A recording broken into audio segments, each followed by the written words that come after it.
مرسی T V, پیغام رحمت۔ ہبہ، گفٹ، تحفہ وغیرہ یہ جو چیزیں ہیں عام طور پر اس کی بہت زیادہ ضرورت پیش آتی ہے، تو اسلام میں ایک دوسرے کے ساتھ مروت، ایثار اور تحفے، تحائف وغیرہ اس کو بہت زیادہ ابھارا گیا۔ تو اسی کے اندر ایک چیز ہے جیسے کہا گیا تحادوا تحابوا، کہ آپس میں تم ایک دوسرے کو تحفہ وغیرہ دیا کرو، اس سے محبت بڑھتی ہے۔ اور یہ تحفہ دینے کا مسئلہ صرف یہ نہیں ہے اجنبی کے لیے، یہ بات بھی سن لیجئے، تحفے تحائف شوہر اور بیوی کے درمیان بھی ہو سکتے ہیں۔ اگر آپ دیکھیے شوہر ہے مثلاً، کوئی کام کاج سے باہر گیا، 1 دن 2 دن کا سفر تھا اس کا، واپس آتے ہوئے اپنی بیوی کے لیے کوئی بھی وہ گفٹ لے کر آتا ہے، تو یہ آپس کی محبت بڑھانے کا ایک بہترین ذریعہ ہے کہ وہ آپ کی غیر موجودگی میں گھر بار کا انتظام وغیرہ کر رہی ہے، آپ آتے ہوئے اس کے لیے کوئی بھی چیز لے آتے ہیں، کوئی بہت زیادہ قیمتی چیز ہونا ضروری نہیں ہے۔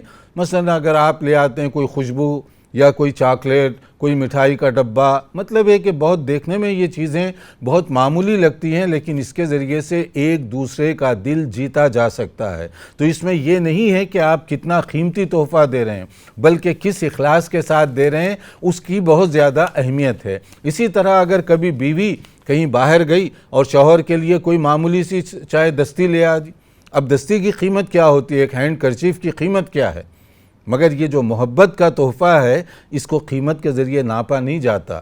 اسی طرح کوئی پڑھا لکھا آدمی ہے، آپ اس کو ایک کتاب دے دیتے ہیں بطور تحفے کے، اگر وہ پڑھا لکھا ہوگا تو یہ ایک کتاب کے ذریعے سے آپ اس کا دل جیت سکتے ہیں، یا ایک قلم کے ذریعے سے آپ اس کا دل جیت سکتے ہیں۔ تو اس میں اہمیت اس بات کی نہیں کہ خرچ آپ کتنا کر رہے ہیں، اہمیت اس بات کی ہے کہ آپ کس محبت کے ساتھ اس کو یہ تحفہ دے رہے ہیں۔ تحفہ ایک دوسرے کے دل جیتنے اور آپس کی محبت بڑھانے کا ایک بہت بڑا بہترین ذریعہ ہے۔ تحفہ اس کے لیے ہر آدمی قبول بھی کر سکتا ہے، لے بھی سکتا ہے، دے بھی سکتا ہے۔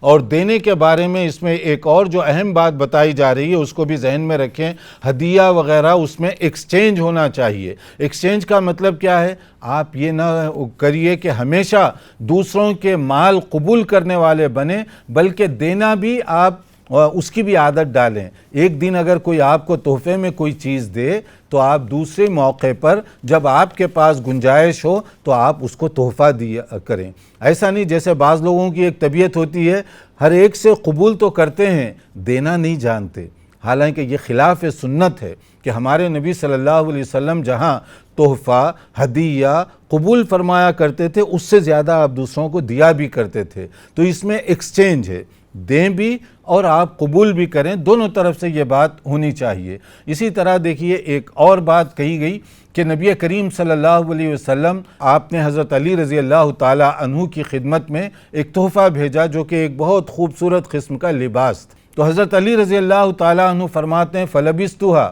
مجھے اتنا پسند آیا کہ میں نے خود ہی زیب تن کیا، اس کو پہن لیا۔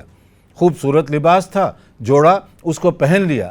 تو نبی صلی اللہ علیہ وسلم کو جب دیکھا تو آپ کے چہرے پر وہ ناگواری کے آثار پیدا ہوئے، کیونکہ نبی صلی اللہ علیہ وسلم کبھی کوئی چیز پسند نہ فرماتے تو آپ کے چہرے پر اس کا تاثر آتا تھا۔ تو حضرت علی فوری بھانپ گئے اس کو۔ تو پھر اس کے بعد میں حضرت علی رضی اللہ تعالیٰ عنہ نے اس کو گھر کی جو عورتیں ہیں ان میں تقسیم کروا دیا۔ تو اس میں معلوم کیا ہوا کہ بعض چیزیں ایسی ہوتی ہیں کہ آپ وصول کریں تو اس کا معنی یہ نہیں کہ آپ خود ہی اس کو استعمال بھی کریں۔ جیسے کوئی آدمی آپ کو کوئی شال دیتا ہے تحفے کے طور پر، اب بعض شالیں ایسی ہوتی ہیں جو ذرا رنگین قسم کی ہیں، آپ ہی اس کو اوڑھ کر باہر چلے گئے کہ مجھے یہ تحفے میں دی گئی ہے۔ ایسا نہیں، اگر آپ کو تحفہ ملا ہے اور وہ چیز آپ کے لیے مناسب ہے تو آپ استعمال کیجئے، اور اگر آپ کے لیے مناسب نہیں تو آپ کسی اور گھر کے فرد کو، جیسے خواتین وغیرہ، ان کو بھی دے سکتے ہیں۔ جیسے بعض ٹاول ہوتے ہیں، بعض شالیں ہوتی ہیں، وہ مردوں کے پہننے میں اس کو اتنا اچھا نہیں لگتا وہ، لیکن اگر وہی چیز خواتین کے لیے دی جائے تو وہ زیادہ بہتر شکل میں ہو سکتی ہے۔ اور کبھی کبھی نبی صلی اللہ علیہ وسلم کوئی بھی چیز اگر آتی تو پوچھ بھی لیا کرتے تھے، قیمت لے کر وہ چیز ہمیں دے دیں گے، بطور تحفے کے دیں گے یا کس طرح سے دیں گے۔ یہ نہیں کہ اپنی طاقت ہے اور اس کا مس یوز کرتے ہوئے کوئی غریب آدمی ہے، نادار آدمی ہے، جھپٹا مار کر اس کو لے لیں، ایسا نہیں کرتے تھے۔ اور نہ مجبور کر کے آدمی کو لیتے تھے، جیسے بعض لوگ ہوتا ہے نا اپنی دینداری کا ڈھونس اس طرح سے جماتے ہیں، اللہ محفوظ رکھے، دین کے نام پر دنیا داری بھی ہو رہی ہے، فتویٰ برائے فروخت بھی چل رہا ہے، یعنی فتویٰ فار سیل، کہ آپ جیسے چاہے فتویٰ حاصل کر لیں اور اس کا معاوضہ یا ہدیہ کوئی بھی چیز ان کو پہنچا دیں، شریعت ایسی اس کی اجازت نہیں دیتی۔